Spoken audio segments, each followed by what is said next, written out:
RRX Podcast. Of course, I'm Frank. Can I get my co-host to introduce herself? Hey, this is Matt.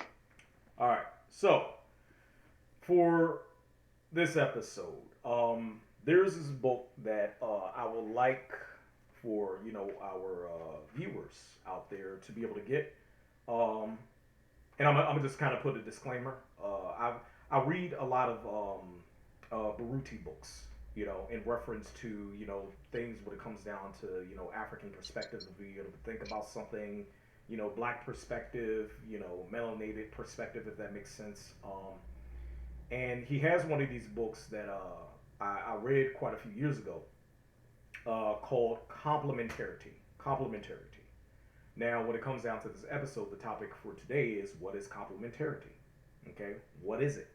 And um, what I wanted to do was I wanted to read a quote out of the book to talk about a specific thing that I kind of created in my mind on, the balance between energies, or essentially how to create balance when it comes down to the dynamic of a relationship, more so when it comes down to the dynamic of a heterosexual relationship, when it comes down to male and female, or a man and a woman, that consider themselves to be the man, consider himself to be male, and the woman considers herself to be female.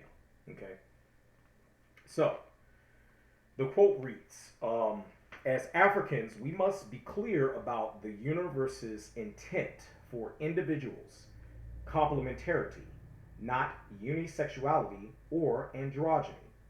Everything has been created with its complements so that each individually can create perfection together. Therefore, no male is so in tune with his feminine side that he is able to be both male and female. No female is so in touch with her male energy that she can be both female and male. That would be insanity. And androgyny does not imply completeness. If anything, it connotes deficiency. So, there's a lot of stuff that I've read in this book. I would say for the ones out there, this is how the book looks. So put it up there. Pick up the book if you want to. Nevertheless, uh, one of the things I wanted to talk about in reference to that is something that I kind of put in my mind in reference to men and women being able to have balance with one another, so they're not stepping on each other when it comes down to what they are. When it comes down to what they are. A man is a man. That's what he is. A woman is a woman. That's what she is. And I think there's a lot of confusion, that's going on in the world in reference to being able to define what a man is and what a woman is. Truly define it. Especially in the scope of biology and what naturally happens, not exceptions to a rule, because of course we definitely understand when it comes down to dynamics in which mental chemical composition may be slightly different, what may have you. Those are exceptions. I'm talking about the majority, which speaks on the rule of a man being balanced within his masculinity and a woman being balanced within her femininity. Doesn't necessarily mean that the man has more feminine energy naturally. Doesn't necessarily mean that the woman has more masculine energy naturally. We're talking about a rule, not an exception, or not anecdotal situations that may happen. Okay? So let me put that out there. Now, with that said, I kind of come up with this thing in reference to men and women being able to balance out each other. Okay? I call it the 60-40 rule. The 60-40 rule. Okay?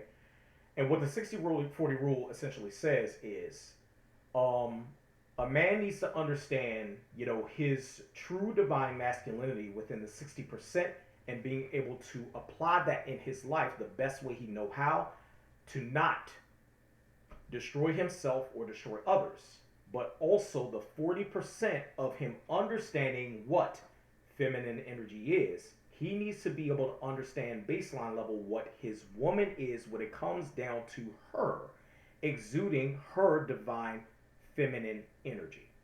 Okay? And then for the woman, it's Excuse me. vice versa. It's vice versa. Where her 60% is baseline, understanding when it comes down to her divine energy, how she needs to exude that, apply that, what may have you. And then the other 40% is legitimately her understanding her man when it comes down to his divine masculine energy and being able to understand all the nuances of it. And with both of them having that 60-40 rule, you know, being able to understand one another, they understand what each other is, which helps to understand baseline what both of them need to do in reference to being complements to one another. Okay? I think it's something that can work. I know I've in the past I've had kind of a similar understanding of this, but I didn't actually coin it in a certain way, or I didn't actually convey it. I didn't convey it in a certain way, but it's something that I believe can work because I believe this day and age we have too many men and women that are confused, and through their confusion and through their commitment to not understanding someone that is different from them, their commitment to not understand, it puts everybody in a state of being at odds with one another, which creates the continuous cycle of battle of the sexes. Well, you don't understand me. Well, you don't understand me. When in actuality, what ends up happening is everyone is saying they don't understand one another, when in actuality, everyone is looking from the lens in which they are able to see life, but not understanding the lens that the other gender is able to see in. What you think, Nat? So I yesterday I think I was reading an article, and in the article it explained the, the differences between relationships, right? Mm-hmm. Um, One was explained as more of a symmetrical relationship, and then the other one was complementary. Mm-hmm. Okay, Mm-hmm. and the author or the writer, she kind of broke it down where she explained what both of them were in relation to each other. Mm-hmm. Um, and sorry, I was taking notes, so I'm looking down at my notes, y'all. um, and I remember, um, so I think most she was basically saying that today most people are in symmetrical relationships, right? Not really comp. They are not finding. They're not in relationships where either where both parties are finding where they can complement each other, right, in different aspects of their relationship. Um, and she was saying that sometimes it has to deal the with the delegation on who does what in a relationship also. And I think that has a lot to do with it too. Um, and if you think about, let's just, I mean, take for a second about, I mean, think about, something as simple as housework, right? So you have a family, or you have a husband and wife.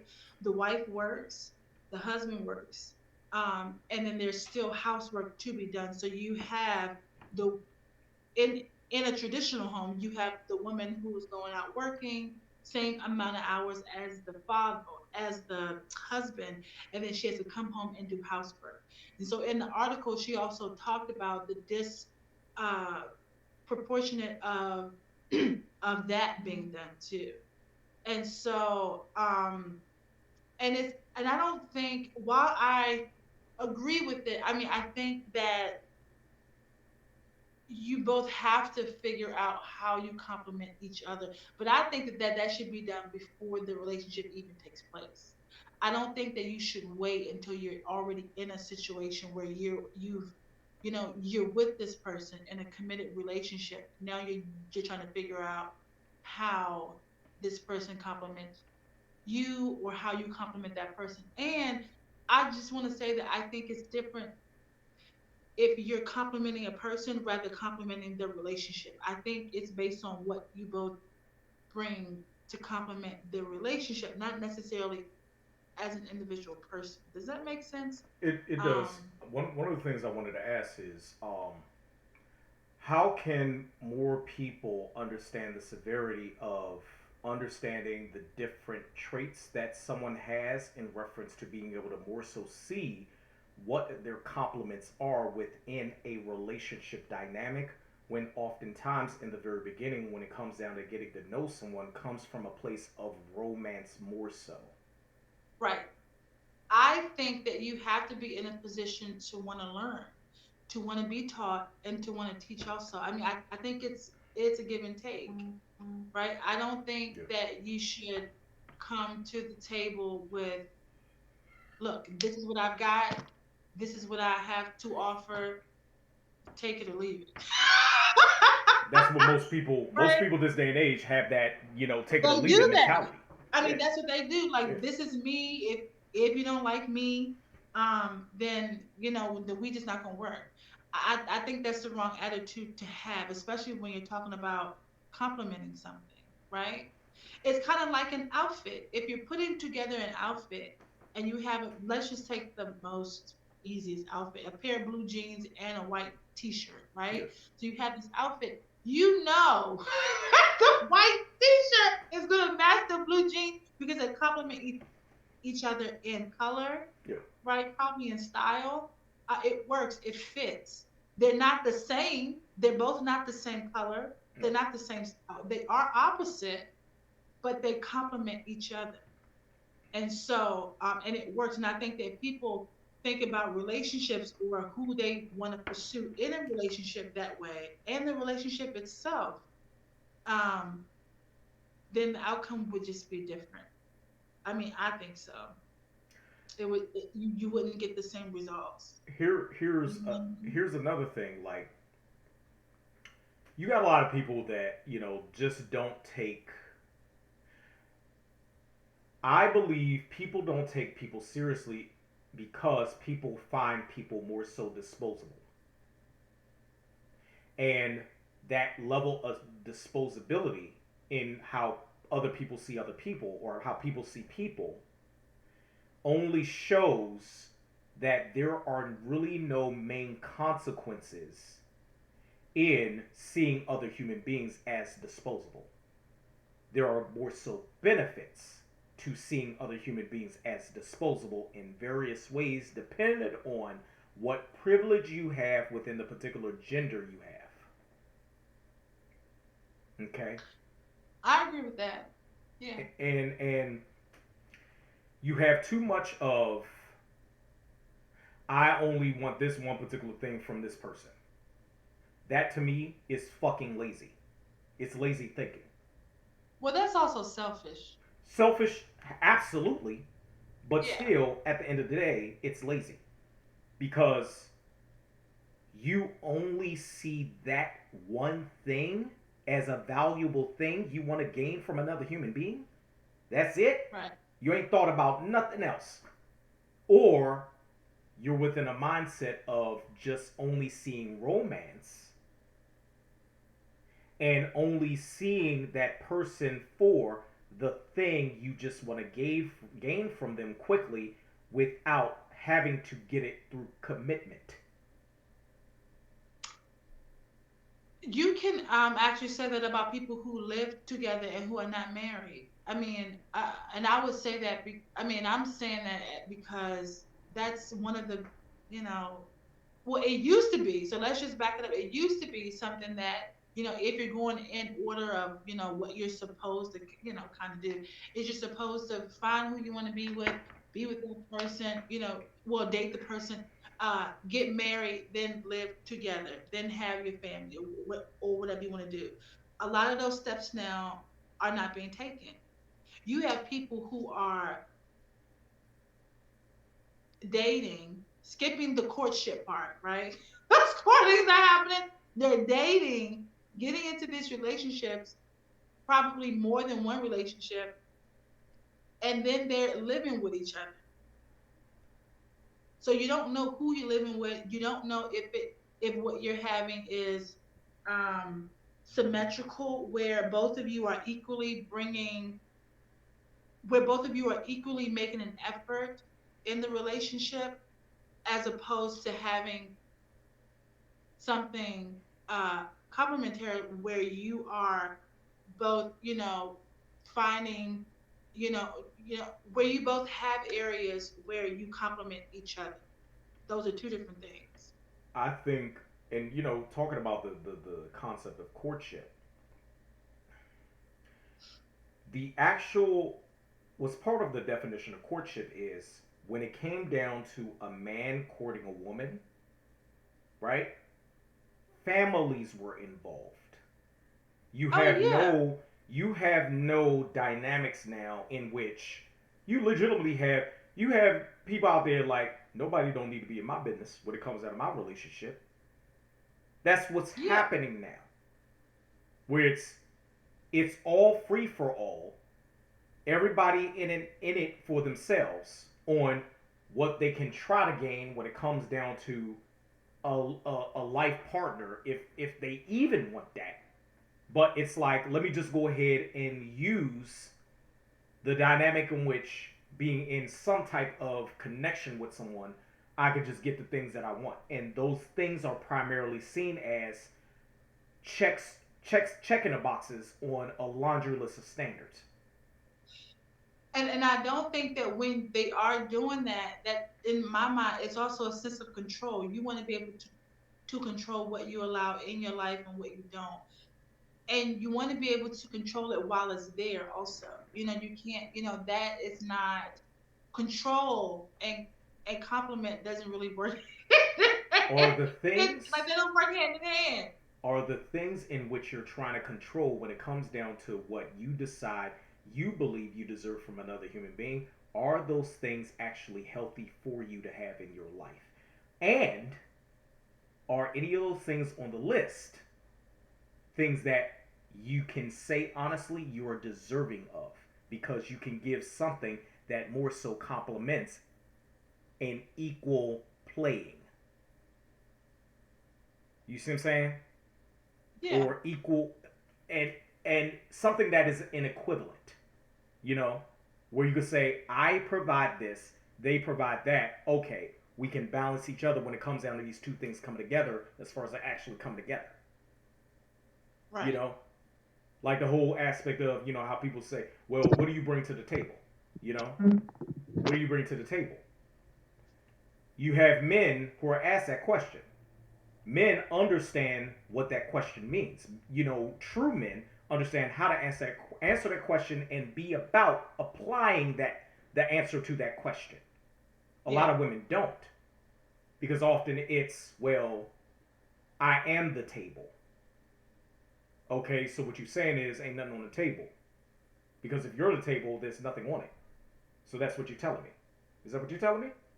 You know, where women more so this day and age get offended by being asked that question, because legitimately oftentimes they're groomed in a mindset of thinking the only thing that most men want is sex, so they groom themselves in the understanding of that being the only thing that they should offer only, and it's not. Okay, you can have sex with me, what else? Where's your mindset? What are you doing in your life to be able to groom yourself in understanding being one of the best partners you can be? Where's your character? Where's your character as a woman? Same thing with a man. Where's your character? Women should be asking, where's your character as a man? What character traits do you actually have that shows me that you're a candidate for marriage. You know, but then also for the woman, she actually has to understand what character traits she actually needs within her man. And she knows how, and she should know how to. Well, both of them should know how to and when to portray them. Um, Absolutely. you could have, whatever good character traits, but if you display it at the wrong time, it's not going to be received that way. It may not be received the way you intended it to be. Right. So I think timing is important. Timing is important, and also understanding, accepting the trait from your significant other at that particular timing. Because also the dynamic in which you have to know your significant other, there must be a balance between the person knowing when to exude a certain trait compared to the one who understands the trait, accepting the trait because it needs to be accepted at that moment in time. Yeah. Where that shows they both understand one another. Okay, my significant other should understand this is about to come because I need to do it now. And the significant other understanding, okay, I know why they're doing it. So I'm not going to prevent them from exuding what they need to exude at that time when it comes down to a specific trait. I'm not going to do that to them because I respect their character base. You know?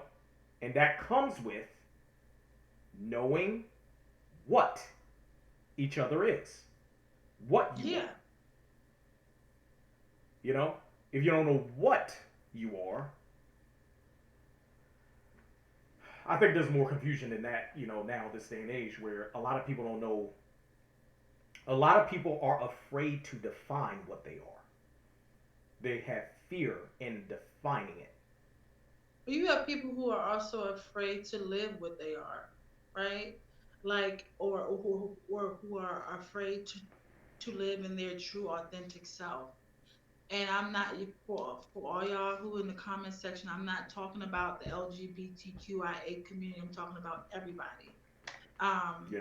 I mean, just everybody. Just baseline, there's certain things that a person in themselves, they know they want to do, but they feel like it's not going to be accepted in society, let alone from someone that they love and care about. So they just suppress whatever those things are, and they're not honest, especially unapologetically honest, still respectful, but unapologetically honest about those things. You know, Yeah. one example. There's a big argument back and forth between, whether people more so should be in polydynamics than being monogamous. You know, I think one of the base reasons why monogamy exists is because one, because of religion, and two, because most women, when it comes down to the sexual marketplace, want monogamy from a man. Well, let's just. I'm not one to Most talk about cases. religion, but if we're talking about religion, um, there there were some non-monogamous relationships going on in okay. So I mean, and I'm not, y'all. I'm not one to talk about this topic because I know it's controversial. I know it's sensitive. But if you're talking about monogamy, and if you're talking the good book, okay, it's some good stuff. It's some good stuff in the good book. Okay. Fact. So not all. I mean, it was some stuff going on in there that I didn't know. I mean, it was a little bit of everything. Okay, it was a little bit going on in Sodom and Gomorrah, going on everywhere. It was some straight stuff, some gay stuff, some wrong stuff. It was some rape stuff. Okay, that did not necessarily have the consequences that you would think it would have. So if you're talking about religion, I don't know if I think that part of it, when you talk about monogamy, is very hard for me to wrap my head around if it's I real. believe. If you know what I mean? I, I I believe. now, I think that man made it that way. Now, this is one of the things where I feel like Mhm. I feel like man said, "Look, the Bible says, Bible says you should do this, whatever." But I was like, okay, all right, I don't see where it says that. But I guess if you see that, and y'all, I read the Bible, I believe in God of my own understanding, but it is some. If you have not read it for yourself, don't comment. Comment after you read it for yourself, okay? And I'm gonna put it like this. I think the Bible is just a microcosm of stories that only depict what's going on in real life now. You know, and it gives you different morals and values for you to be able to understand how to live life the best way you can with the time you have. You know, where there are different morals and values you actually learn. However, if you misinterpret the Bible, you will do certain things that will not help your life. So you have to be careful. I'm gonna just say with any religious book, you have to be careful with your interpretation. I think that's just a baseline when it comes down to religion. Period. You have to be careful with that. You know, because being real about it, some religious books have, or religion itself, started wars. This is yeah, a fact. Started wars.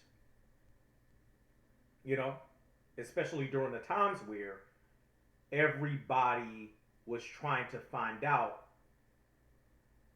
what was in the universe for people to understand when it comes down to living life. You know, and yeah, religion gave certain levels of clarity, but it also projected certain aspects of power in action. it also gave those who then messed up redemption, right? So you have that redemption piece there, which basically says, look, if I didn't get it right today, I can go back and get try to make things right. And I think that that plays a lot of part. I mean, a big part in where religion comes in. But monogamy is not. And I'm gonna just say this: I don't know who out here practicing monogamy no more. I'm sure that there is a good strong percentage that's still holding on to monogamy because I put myself in that pool. So I know that there are people that are still doing it too. And But you have a large number that's just not doing it. And yeah, then you have within that number, you have some you just went blur, okay. yeah. You have some that are not doing it honestly. And that's where the dangers of other stuff just kind of come come into it, Yeah, right? yeah. And I'm talking about other stuff. Okay, I'm not talking about pregnancy. I'm talking about stuff that you can't get rid of. Okay, it's some stuff out there that you don't want. Okay, I think you got and that's dangerous. you got too many people. You got too many people out here that really they're living life as if they're going to live forever. They're going to live forever. I'll be back. Yeah. I'll be back. They're living life as if they're going to live forever. And honestly, them living forever, that does not exist. But they carry out certain actions as if, oh, everything that I'm doing is what makes me happy. When in actuality, oftentimes what they define as what makes them happy is within the scope of just immediate self gratification, and nothing is delayed. Everything is just straight to gratification. When in actuality, probably some of the things that they're doing, you know, it's not really helping them live longer. Really isn't. It's not. Dynamic of relationships in reference to people not understanding what they actually want from someone, you know, especially in the understanding of balance, where you have a lot of people asking things of other people that don't understand first what this human being is, let alone if they are even able to provide the particular thing that they're asking for, you know? But that's right, and that's what I think. That's what I think. One of the biggest issues is not knowing if someone can provide exactly what you need. If that person can add whatever value you need to the relationship. Here's the thing, there's a difference really between value and A compliment. and val there's a difference between value, what value is, or what would be a, you know, something of value, versus what someone can provide for you. Value, Yeah. value, the concept of value is intangible. It's not a tangible thing. It's Right. built on character. You know, that's one of the things that you have to look at and see when it comes down to someone's character. It's not a thing that is, you know, just transferable, like physical thing. But it's something that you have to learn to understand what values you actually have based on whatever character you have. Yeah. And when people don't understand that, let alone like when women don't understand men and men don't understand women, there's no balance. There will never be any Yeah. balance when legitimately you don't understand. You know, when a woman doesn't understand what a man has to go through when it comes down to being able to be that provider, protector, you know, and leader that she would like for him to be, especially in the scope of hypergamy. And when a man doesn't understand the woman being within her feminine energy, when it comes down to all the aspects of being able to exude her femininity, understanding, you know, being a supporter, you know, and understanding the dynamic of her being intuitive when it comes down to her intuition of understanding certain things to give him counsel, you know, Yeah. then it just does not work out. It just doesn't work out whatsoever. And when each other tries to use, and I'm going to put this out there for the folks in the back, when each other tries to use specific traits to try to say that they are understanding of their own energy, when in actuality they're just using certain specific traits to gain things from the other individual, and then they drop whatever that trait is that is of character or of value just because they end up getting what they wanted. Oh yeah.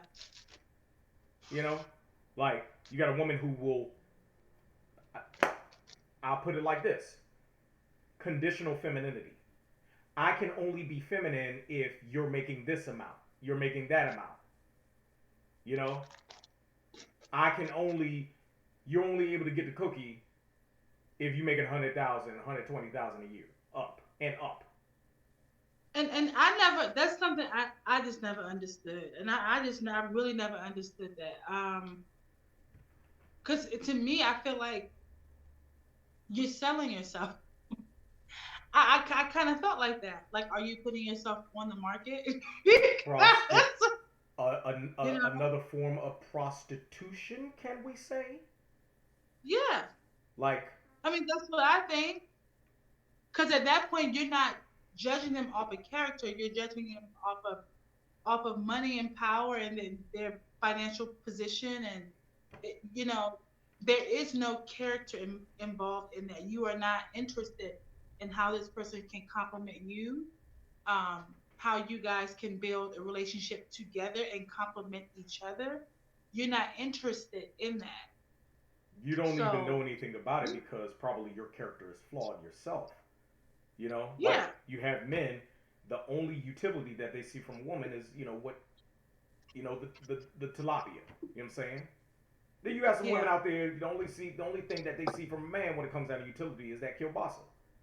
And oftentimes you have I've said it before, you got the top 20% of men having sex with the 80% of women. You know? and yeah, you do. And something else I was gonna mention. Sorry, y'all. I'm a pet mom, so I got all kinds of pets in here. Yeah, I got my dog and I got my lizard, and I'm trying to make sure my baby gets fed. But what I was going to say is that you also have a big age gap. And I think that that plays a big part. And this is nothing new. You have older men who desire younger women. And then you have older women who desire, well, I don't know. The tables are switching No, it where is. you have older women now who want a younger guy. It And then is. realize why it doesn't. It is. The reason why that's happening is because, and I'm gonna just put it like this: the older men don't want to deal with women their age because Oh, absolutely not. oftentimes, those women end up becoming too cantankerous to where they want to be able to still be with a woman that understands she does have value when it comes down to being younger and still are able to have children. But Yeah. now you have, those older men understanding I can't be with a woman who's older, who has a lot of bodies when it comes down to body count, and probably knows the game that I'm end up spitting to her, and I genuinely am not attracted to her because her youth is gone. I don't want to deal with that. I don't want to deal with having to now deal with a mindset that is automatically in a certain way of thinking, where the younger man could, or the older man could, understand the malleable, how malleable a younger woman's mind is in reference to being able to mold her for him specifically, Okay. and the same vice versa. But the only difference is those older women, and I'm gonna put it like this, hey, don't like me for what I'm about to say, but what I will ask if you could like, share, and subscribe to the channel, okay? Definitely help us when it comes down to ringing that bell, notification bell, when it comes down to being able to look at our videos once our videos pop out. You know what I mean? Okay? But um my thing is when it comes down to those older women don't want to put up with the men that don't want them. So they go for younger men just the same as they think that older men go for younger women, but in actuality it's just not the same. They are still in a perpetual state of those younger men just wanting to have sex with them just because those older women have realized they have gone past their mark of whatever value the older man knows that they are at right now. Right. Cougars. I'm gonna right. I'm Cougars. gonna yeah, cougars. Cougars. Um, I'm gonna also say, and that in some cases where you have the older man, let me just say this now. For those of you who watched, what was it, a Bridgerton? If you ever seen that, I don't know why I didn't do a lot of study on that history as a in my youth, I guess. But when I like debutantes and things, it just wasn't my thing back then. So I got a chance to kind of see it through Bridgerton, and I fell in love with Bridgerton, with the whole dating experience and how it happened. But then by like the last season, or this last season that just passed, what I realized is that I started to kind of fall out of love with how the man, because these are young women, right? Who are prepping themselves to marry a high value man, right? Back then, these were men that were probably of royalty or of some royal court, so there's some status, and so you have younger women, and I found the age gap was so significant. I was like, wait a minute. And one of the biggest things I found to be interesting that I so disagreed with was that the woman had to be pure. So much so where not only did she have to be a virgin, but if you were caught in the room with a a girl or a woman and you were not married with her, I guess the rule was you had to marry her. I guess that was the law What is in the during that Bible? What is in the Bible? Like, I mean, I I'm gonna just bring it up. I'm gonna bring it up. I'm gonna do it. The more we have gotten away from the aspect of families having things to do with actual family members getting together with someone in reference to leading to marriage, the more we have gotten away from that, the more you have women not wanting to have any sense of purity at all because there's no benefit in doing it. Now, I will say that on the opposite end, when it comes out of that, for me specifically, I don't necessarily fully care about a woman's body count. What I do care about is how she acts with a certain body count. How yeah. she acts with a certain body count. Because oftentimes, going into the dynamic of, chemical, stuff, when it comes down to the hormone oxytocin, when it comes down to oxytocin, you have more women getting attached to the bodies that they end up being with more so than men.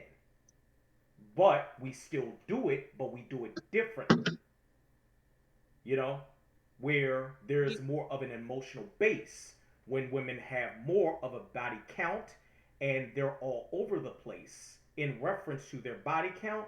Not all the time, but that's why I ask, how does she act when it comes down to her body count?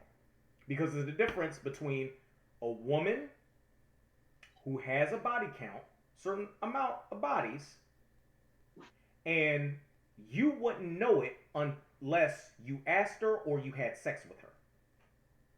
But then you have other women who have a certain body count, and you know based on their demeanor, how they act, oh, okay, you are literally needing to show everybody this is your value that you put at the forefront based on behavior. I mean, it's an old saying. I think it was in a rap song that pussy is power. And when you have some women who actually, when the light bulb go off, it's like, oh, I can achieve all this just based on what's between my legs. Why not? But Right? then, but then, with that happening, you only using that doesn't give you time to really strengthen or grow in having a good character base. If No. the only thing that you show is a value from you is the tilapia, that's it. Okay,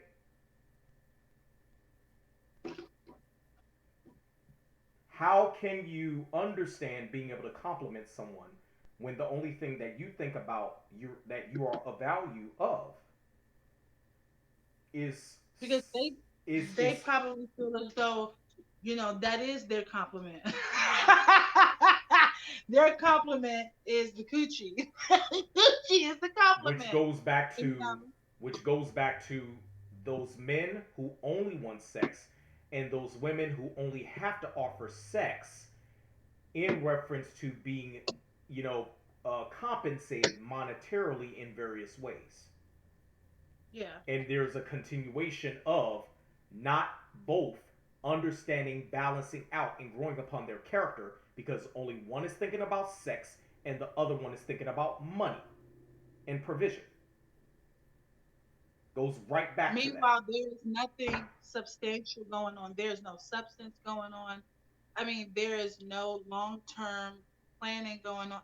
There's nothing going on that's going to um, create any sort of longevity within the relationship that you and that person have, except for like heartache and pain. Okay, a lot of back and forth. Um, Texts from your exes when they want a second chance. So, I mean, yeah, yeah, So let me go ahead and read this other quote, kind of, transition into what you just said, heartache and pain, right? yeah. Where, you know, and I ended up reading this quote, a little while ago to Nat. And here's a quote from the book. It's coming from a chapter called Choices. And it says, in fact, as some optimists searching for a positive meaning in all the heartbreak would argue, the broken hearts that accompany dating are practice for the more emotionally and psychologically traumatizing pain of inevitable divorce or divorces. We're just a continuous cycle. We already done an episode when it comes down to, dating, is just concept of, um, Practicing practicing divorce. divorce, where this is Yeah, essentially what it says, where you have more people just using people, yeah. using people for what they believe is the only value that they have, legitimately. No character training, no character growth, no understanding character traits, money, sex, power. Money, Pretty sex, power. much. And oftentimes in that order: money, sex, And power. I would go to add that some people are starting at least for the men that's on that show that I mentioned earlier. Some of them are starting to come forward with the most honest responses to those questions I can think of. Some good, some bad. Take it how you take it. But like one guy basically said he owns his own company, blah blah blah blah blah. What he was looking for, then this is what he said. He said he was looking for a woman, and he said y'all are not gonna like me because I'm shallow, and he said I don't want. He said, I don't want anything traditional. He said, I don't want no stomach. I don't want none of that. He said, so he was talking about her physical appearance. Hmm. So he basically said, we have to either go to the gym or I'm going to pay for you to get, weight loss surgery. Um, and so that's what he said. And weight loss surgery right now is going rampant. That's a whole nother discussion because these BBLs out here are just, they are BBLs going and out of control. breast augmentation and Yes. liposuction and facelifts and Botox and Yeah. all, And all, of, and, all, and all I of the think that above. that has yes, yes. And I just don't. I think that this is the highest I ever remember it being as popular as it's become so widespread that a regular mojo like myself can make an appointment, and and the and the medical companies find ways for consumers like myself to get it done, to get it done. I mean, I don't even have. It's coming to a point where I don't even have to have insurance. And that is very bad.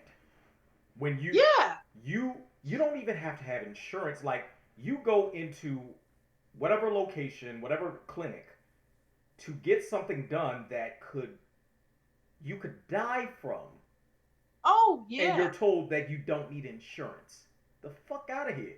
That's like, what? Like, You have. I mean, you have, and that kind of goes back to me. I mean, goes back to like knowing your worth. Do you feel like you need to have whatever surgery you want to have, the fat transfer surgery, whatever you want to have done, is that going to bring your value up? Is I mean, do you consider that adding value to yourself? You know And I what? think a lot of women do think that. I'm gonna even go. I'm gonna even go as far as saying this, and it's gonna bring me back to another thing that I want to say when it comes out of the book, another quote in the book. But I'm gonna go as far as saying this. I'm gonna say two things. Two things. For me as a man, this is what I prefer. It doesn't matter if you're skinny. It doesn't matter if you're curvaceous.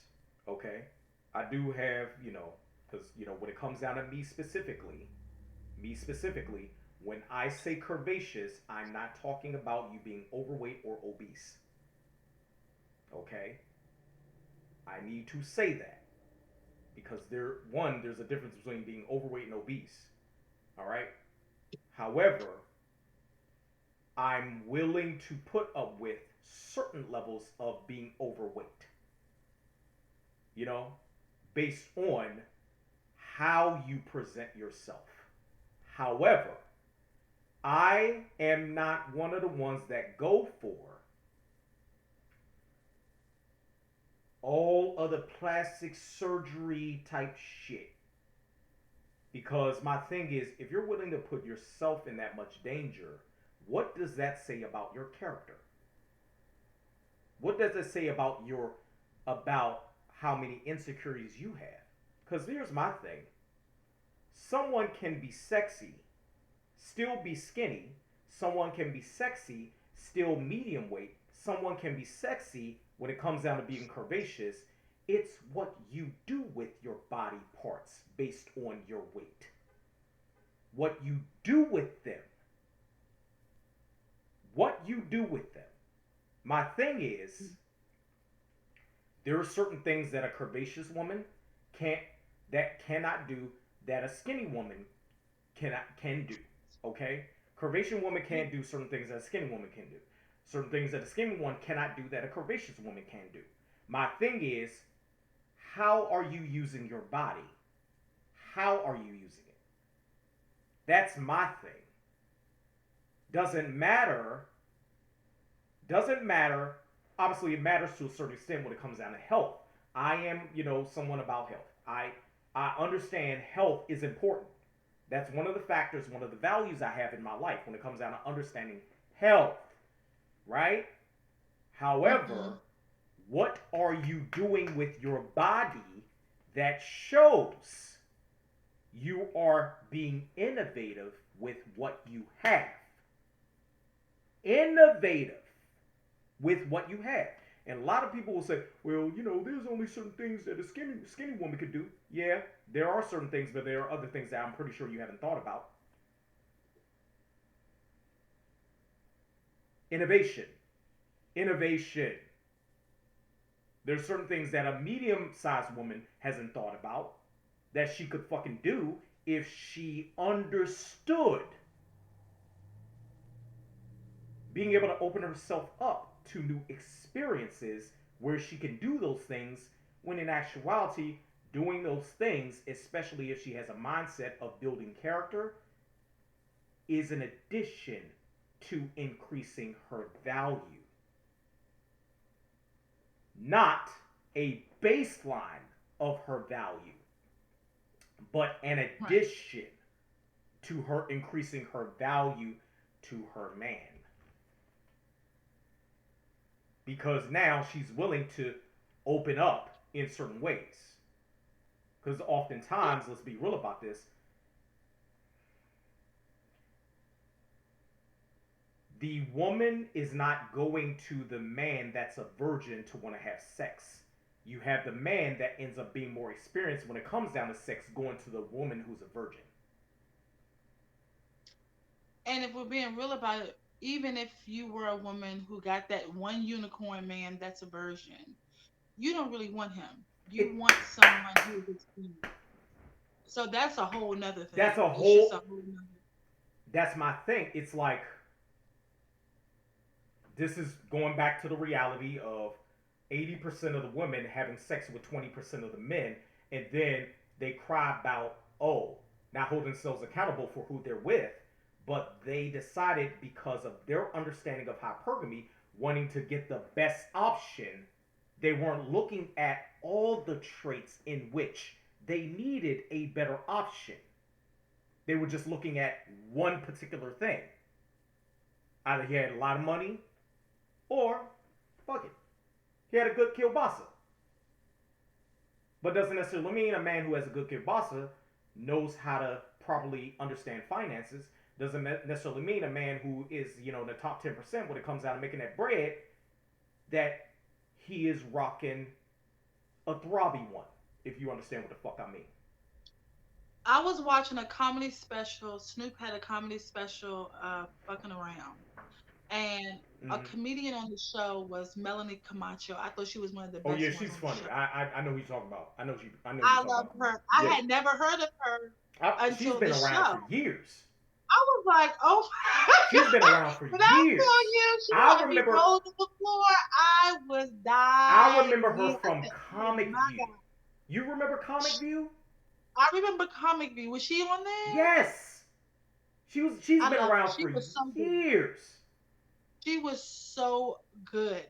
In her in her segment on the show, Mm-hmm. she mentioned she had talked about men and women, and one of the things she said it was hard to find a good man. And she made a joke about how she was dating this guy and he was blind and he told her he was gonna leave, and she was like, well, I like to see you try. She said he's still trying to find his way out. Right? So and it was a joke, y'all. It was a joke that she made. So this is not anything against, visually impaired people. But the other side of the joke was that she said, and I, I think what, I don't quote, but she said something like, good penis. I'll say penis, not what she actually said. Go back and watch it if you want to see what she actually said. But she said, um, good penis ain't got no job. She said, good penis don't have this, good penis don't have. Basically, all she was trying to do is make a point of, do not just because that person is good in bed doesn't mean that they're going to be able to satisfy other areas of, of a relationship. It doesn't even mean that they're the person that's meant for you in a relationship. They might they may not even be a relationship person. That's something else to think about. If you're sleeping with someone, are you sleeping with them just to sleep with them? If you're not, and if you're sleeping with someone and you like to see, where it can go, I just don't think that you can. And I'm not a big. Let me just say, I've never been a big fan of. Not a fan, but I've never been big on wait 90 days to have sex with somebody. Wait, for me personally, that's never been my thing. I feel like it's that sometimes it's based on chemistry, it's based on your interaction with the person, and however y'all, when you should be doing something, you you know when you should hold off. So I've always operated that way, but I feel like if after you've done what you did with that person and you thought that oh, maybe this could actually work out, and then later you find out right after y'all done and y'all are in bed talking, this person can't even you know have a conversation, or they can't spell through text messages. Or they don't understand time, or they find, oh, I'm late for something, these that person is telling you right then and there who they a lot about who they are. But here's the thing, I don't blame that person. You chose to kind of do it with you chose to put yourself in that position, right? So now you got to find somebody else, which ups your body count because you already done. So now you got this body. You have to find somebody else, Mm. right? And you will probably you most likely will do the same thing. You'll have sex, and before you actually get to know that person. And again, I've never been big on wait this amount of time. I don't think time defines when you can know a person, and that's just me. But I think it has something to do with it. But I don't know. Anyway, I'll leave my personal views out of this one. But I will say that she made a good point about what she said. a lot of women are even on that show. Like, there's some women who are as blunt and as candid to describe what they want by saying, I want somebody with this size or that size. I don't want this. I don't want that. And I'm like, y'all are missing the whole boat. And then after Kendra says, it's some later questions that she asks, and then that's when they go into, well, I want him to be emotionally, this, and I want him to be family oriented. But that's not what you said at first. See, and that's the thing. Like, and That's not every that wasn't your time, first response. every time I hear a woman say something about they want their man to be emotional, every time I hear that, they are honestly saying it from their perspective of what they think emotions are, which I will say women understand emotions more than men do. However, when they end up getting that, it wasn't in the way they pictured it in their head, and they immediately start disrespecting and not seeing their man of value anymore once they do get emotion from their man, because they see it as weak, and a weak man is not someone that they can protect them. So Yeah, oftentimes it's a catch. It I don't know. It's a catch 22. It's a Yeah. It's a catch 22. You want emotions from a man, but then when you get it, you immediately find him unattractive because you ended up getting something that you have, because essentially you're trying to make that man into a woman based on your perspective of how you see emotions, and you don't get that. You can't get something from your perspective. You have to gain something from the understanding of how the other person can give it. right. And that is hard. And you have to be ready and know how to receive it also. Because when a person Yeah. is ready to give it, you have to be ready to receive it. Yeah. You have to be ready for that. And here's the biggest thing. Here's one of the biggest things that oftentimes happens is, well, not so much anymore, because of course, you have more women that have higher body counts than, men do. You know what I'm saying? This is just a fact. You know, but those women that have higher body counts are essentially having sex continuously with those top 20% of men. Here's the biggest thing that's happening now. You have this dynamic in which you have men who want to give women what they want, but too many women understand the privilege they have with being in essentially a society that caters to their feelings. Because if that wasn't the case, um, And caters to their coochie. and caters to sex, sexual marketplace, right? Caters to their Sorry. coochie, right? There's too much of that because we reinforce gynocentrism in a society more so, which doesn't leave room for men being understood and men being disposable immediately.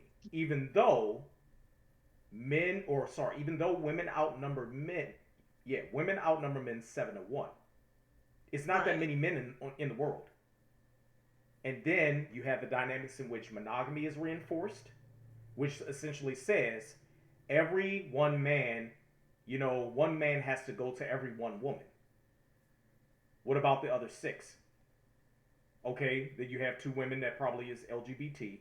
Then you have the other two I was that's, about to say, yeah, split them yeah, you out. got to LGBT. factor Then out. you have other two that's probably, what I'm saying, abstinent. You know what I'm saying? Because they're so much into their religious, perspective, when in actuality that's just a cop out because of the fact that they don't want to deal with the dynamics in which their personalities, like, it's a personality disorder when you completely cut off the dynamics in which understanding sex, which is a realistic thing, and understanding interpersonal dynamics, which you understanding how to learn to communicate with other people. So when women, use religion as a means to be able to, oh, God got me. All right, but you're developing, certain behaviors that is just not healthy for you in the long run when it comes down to being able to actually have a relationship with someone. And and if they have had a body count before becoming you know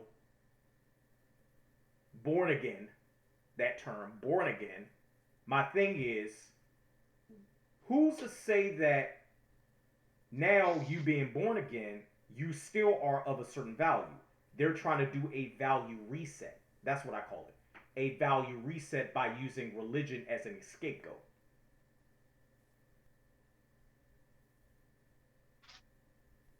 where they're trying to now, at an older age, increase their value by using the, the Lord and Savior as a means to try to increase their value by using religion as an scapegoat. No, no. You're in church, yeah, that's great. You have, the kids that you have, yeah, that's great. But my whole thing is, you're going to tell another man, oh, well, I'm abstinent. You're going to have to wait for it when three other men or two other men have already had it and you can see DNA evidence. What? Okay, God is the man in your life. And that's cool. You know what I'm saying? And then the other two women, because we already went through two, then another two, and then the other two women out of the six, those other two women probably, are very self sabotaging because of the fact that they don't even understand the traits that they need to see in a man to be able to have a good one. So maybe the one woman that's left over will be with that one man, but even then, the divorce rate is, as far as initiating divorce, 80% of women do it, percentage. 80% of women do it often. So most women don't even know what makes them happy.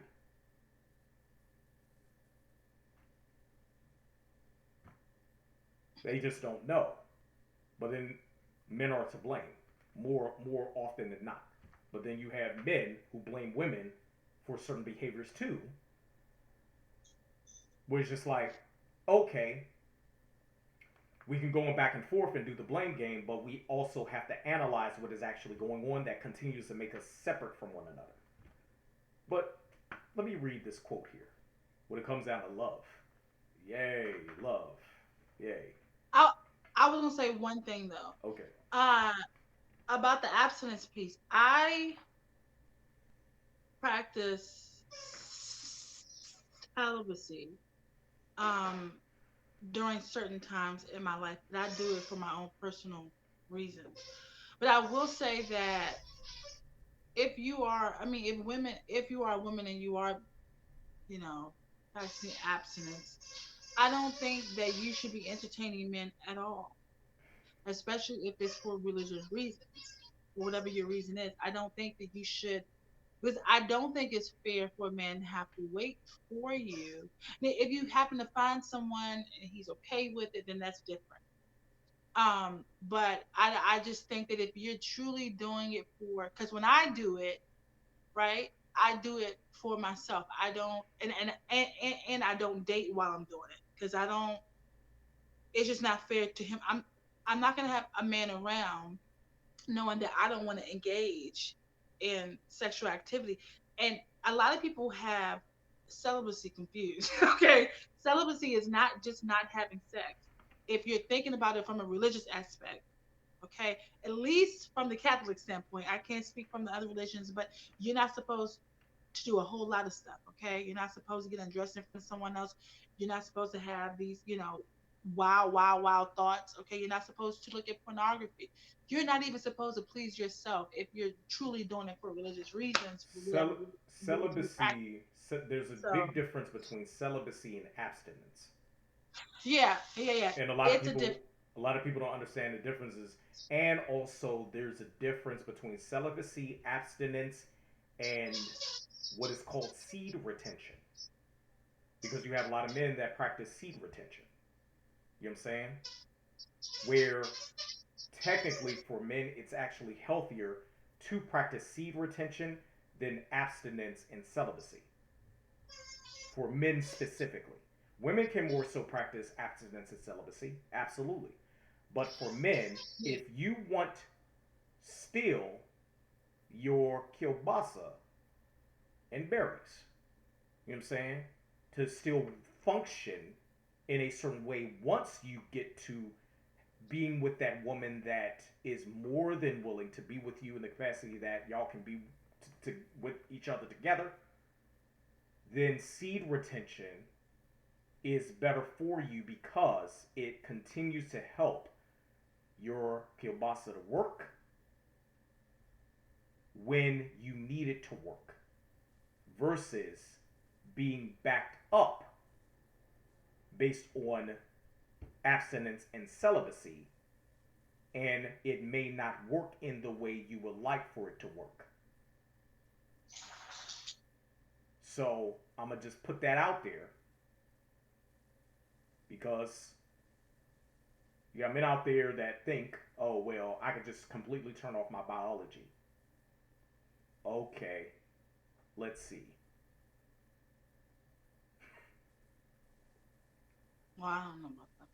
I mean, of course, I just you don't don't. think that you should be out there dating if you're abstinent Yeah, or practicing I celibacy. definitely agree with that. I definitely agree. Yeah. You know, you shouldn't be entertaining any other person if you legitimately are doing certain things. You know, Yeah. you just shouldn't because it's dishonest. It's just it's I'll put it like this. I believe if a woman is entertaining a man and she knows she's celibate or abstinent, then she is gaining more so her currency, love currency from the aspect of attention. Whereas she's not giving that man what he needs when it comes down to being able to release. And that's wrong. Leave that man alone. But Leave if him we're alone. being honest about it, most men are not going to stick around. And for the Fair. few men Yeah. who will stick around, they're probably snacking on potato chips. Okay? They probably snacking on something because they know that they're going to get that big old fat juicy steak later. Okay? They're probably not waiting for the steak. They have had, They'll appetizer after they'll appetizer. You know what I mean? So, they'll put themselves, you have certain men that will put themselves in kind of a friend zone situation to wait for you to break or crack, yeah. you know, and they'll be on the side doing their own thing, but they won't tell you that because them being on the side doing their own thing is essentially a projection of their resentment for the fact that they can't get to your cookie right away. And my thing is just leave him alone. Just leave him alone. There are other women out there that are more than willing to give him what he needs, be it give it to him based on them wanting some, or give it to him based on monetary compensation. Either one. Just don't don't have malicious intent in holding a man hostage because you just want attention. But also, men, don't be with women who you know are trying to renew their life in a certain way and legitimately they have a certain stance on where they are right now. Just don't be with them.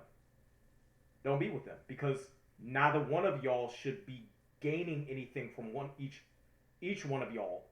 Neither one of y'all should be doing that if y'all know y'all are cut off when it comes down to giving certain things that are more natural to give, sex related. Just don't do it. Mhm. Just don't do it. You know, leave each other alone. You know what I'm saying? Yeah, I agree. But this is what I wanted to read. So when it comes down to the concept of love, because the the everybody defines love differently, you know. But this is one of the particular things I wanted to read, and you know, these will be one of the last things that we'll share before we cut it. love has become increased, or you know what? I'm gonna read the prior sentence to it, or the full sentence. So this is what it says: as divorce has come to be considered a normal outcome of marriage, love has become increasingly understood as the expectation of being the victim of a series of painful relationships over the duration of one's life. You want me to read it again? No, I mean, no, no, no. I got it. I mean, I think that love has become the victim. The understanding of love, how most people see love, is just putting them in a cycle of consistently being the victim of pain. Some people don't know what love is, and I don't think I'm not a relationship expert. We should probably say that on here. Yeah, We yeah, are not relationship we're not. experts. We are not therapists, counselors. Don't come here for your own Don't come at personal us. Don't come at us counseling. on some bullshit. Okay. Don't come at us on some All we do bullshit. is the We'll podcast. check you. So We'll check you, and then we'll let you know. Like, share, and go ahead and subscribe to the channel. that's it. Okay. But I mean, I'll say, I think that, I think I agree that love has become the victim of these jacked up relationships and situations, because some people don't know. This kind of goes back to complimenting each other and knowing, you know, and purpose. I think love is a word that is used very loosely, and I think a lot of people are very ignorant to what the definition of it is, Yeah. and they don't know how to carry it out once they get the definition. Like they don't know how to follow Mm-hmm. through. um, and I don't think that they get a full understanding of how to live and love somebody at at the same time. Yeah. So Or gaining an understanding in which they compliment someone else in reference to using someone else to be able to live in a specific way, but them using that person is not within malicious intent or not with the intent to control them, but also assist with adding to that individual's happiness. yeah, I think love is like the epitome of being selfless. I mean, how can you love something or someone and you put self first? Let me I let me just don't let me think it I'm be. gonna put this out there. Of course, it's not the exact same, but the way I look at love, from an unconditional perspective, right? The way I look Yeah. at love is if a mother has the ability to love her child unconditionally, she should also have the ability to learn how to love her man, her the father of that child unconditionally. But oftentimes we make exceptions and we put conditions on adults than we do on children. And some adults put conditions on children. Everybody get it. You know what I'm saying? Mhm. Yeah. However, more often than not, are we thinking in that sense of agape love, that unconditional love? Are we thinking in that? Do we have that mindset? Oh, because everything is built on condition. Everything is conditional nowadays. Yeah, I mean, it anytime you have to ask someone, look, what do you want out of a relationship? You're stating your conditions. Those that is you've already put out there. Um, he or she has to meet the these standard. conditions for Yeah, us to yeah, yeah. those are conditions. That's not unconditional. That's not unconditional. Um, so yeah, uh, that's how I think about it at least. Yeah. I think being able to find your complement is also understanding you have to do the necessary work to not only understand the character traits you need to see, but also understand the reality of working toward better levels of communication and understanding with other human beings. Because you have a lot of people, and I'm gonna put this out there. You have a lot of people who say, "Well, I'm gonna just go ahead and take some time to work on myself." How much time? How much time? Oh, I can't put a date on it. Okay, so what you're essentially saying is you're gonna take more time when it comes down to yourself, and you don't know when you're now going to be open to now learning how to work with another human being. Sometimes taking time for self is a cop out and code for being selfish too.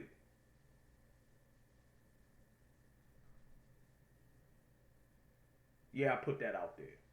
Nevertheless, when it comes down to me putting that out there, all I'm gonna say is like, comment, share, and subscribe to the channel. Okay? And tell me when it comes down to the comments if you think I'm on some bullshit. Ha! Okay? Yeah. You got anything else, Nat? No, I mean, I think lastly I'd say don't confuse love with romance. Now there have been Mmm. studies shown that there are it's not necessarily romance, and that's why I say it's a small word with a whole lot to just unpack. Um, and I think that you told me this once, or we were talking. This was a long time ago, Oh, yeah. where you kind of defined love as a beautiful struggle. I think. Um, Yeah. and It that's sounds like it. something that has stuck with me throughout the years. And I think it is the more I live, the more I experience relationships, and friendships, whatever. Um, it I've known it to be proven true. It's proven to be true, right? I'm a modify I'm not that. saying that's my definition, but I do agree with it. I think, um, yeah, I mean, I do agree with it. Now, I do know that if you're talking about like unconditional love, right? I think scientifically it activates some of the brain that that also sparks romantic love, and I think that's where it gets a little like mentally confusing. But you have to know how to differentiate those two. It's not the same. It's just not the same. I wanna Just like some people believe that intimacy is sex. It's not the thing. I wanna say You know. this. I'm gonna modify that a little bit. I'm gonna say love is not necessarily a beautiful struggle. Love is struggling beautifully. Oh yeah. Okay? And the reason why I switched the words is because we still have to understand the foundation of the beauty in it, where it's still a work. You have to work toward consistently letting your significant other know that you love them, just the same as if you had children, consistently letting your children know that you love them. The only difference People is need reassurance. They need reassurance in all different aspects: physical reassurance, emotional reassurance. Depending on what your situation is, financial reassurance. financial reassurance, I yeah. mean, psychological reassurance. They need. It's just across the board. Reassurance is one of the things that when that people need. you cannot reassure to your significant other that you love them, and you just go on autopilot and believe, oh well, they should know, that lets me know your inability to be able to peer bond, because it makes me think, if you're saying they should know, what was the last thing you did that you showed them, and when was it? What was it, and when was it? What have you done for me lately? Remember that? Ooh, ooh, ooh, yeah. I'm just saying, you know. Sing, And Janet. if you have significant others that don't understand the opening, when to be Yeah. open about that, it's more difficult for them to peer bond. And their an inability to peer bond will only let you know what the future holds. which is Yeah. most cases, you not being with that person for the rest of y'all natural born lives. You just not. It's not gonna happen. You know. I think that's one of the biggest things. The whole concept of peer bonding. If you don't know how to peer bond, you don't know how to be like, just randomly at any random time, go to your significant other and just be able to console them. If you can't do that, what Mhm. makes you think, you know what I'm saying, anything else can happen in reference to the dynamic of peer bonding? We should have an episode about that, peer bonding. We should have an episode about that. But yeah, This is this is one of the last thing I'm gonna mention now. I'm not gonna talk too much about Will and Jada, but what I will say, well, one thing I do like, or not like, but one thing I found interesting in their relationship and their marriage is that they define themselves as life partners. But the way they described it was, I I think Will basically said, we're gonna be in each other's lives no matter what happens. I think that a lot of people are practicing that and not realize that they're practicing that. And here's another thing. I personally, this is a personal thing, y'all. I don't think that that's a bad thing to actually have. And here's why I say that, okay? Because some of y'all are gonna disagree, and you still might disagree, but I don't. Marriage right now is. I don't think marriage is for everybody. I don't think it's something that everybody should do, honestly. Just like I don't think kids are for everybody. I don't think, everyone is capable, mentally capable and emotionally capable of having kids and a family and the whole nine yards and the way it fits. But I do believe that it's possible to have someone in your life. And this kind of goes back into we just did episode of dying alone. The fact that they said, look, we're going to be in each other's lives no matter what happens, whether you cheat 100 times, or whether I do this, or whether we go our separate ways, will come back to each other.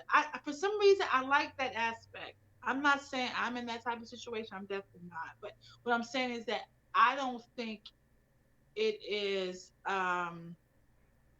I just don't think it's a bad idea. Like, does that make sense? I yeah. don't totally disagree with it. I'm not like 100% on board with it, but I understand why they chose that lifestyle or that type of relationship. I mean, I think that they are definitely like legally married. So let's not throw that out the window. But I think within their marriage, so much shit has happened that they figured, look, instead of divorcing, let's just be life partners. Although these are celebrities I'm talking about, and we just talked about it's cheaper to keep her and alimony, so that's You know probably one of what? the reasons. I'm gonna just say this. I'm gonna say this. I'm gonna say two things. The first thing is, Jada is the perfect example of an alpha widow. You know what that is? An alpha widow. I have a pretty good idea. So Tupac was her alpha. Tupac died, and we see an example of her daughter writing a letter to a dead man in reference to him coming back to make her mama happy. That's fucked up.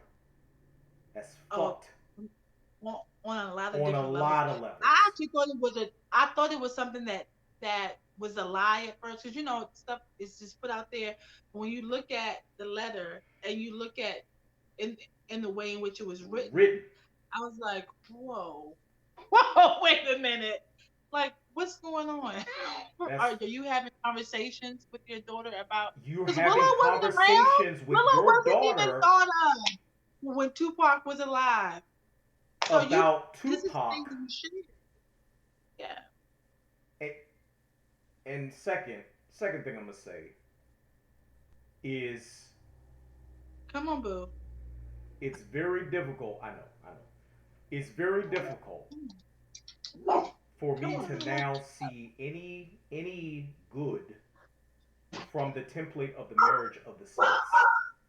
It's very difficult, because for me it's like Um, relationships on celebrity level, when it comes down to that level, right? Those Yeah. relationships can be seen as okay, if that happened on that level, what makes us think or what can we understand about what is going on average level, right? But at the same time, the specificity what's happening on that level is based on that level alone. But we also have to look at the dynamics in which things are negatively happening at the average level, which doesn't make any Right. fucking sense. So, with that said, another episode down. Real Raw Exchange Podcast. Y'all take it easy. Have a wonderful week. Bye bye. Ah.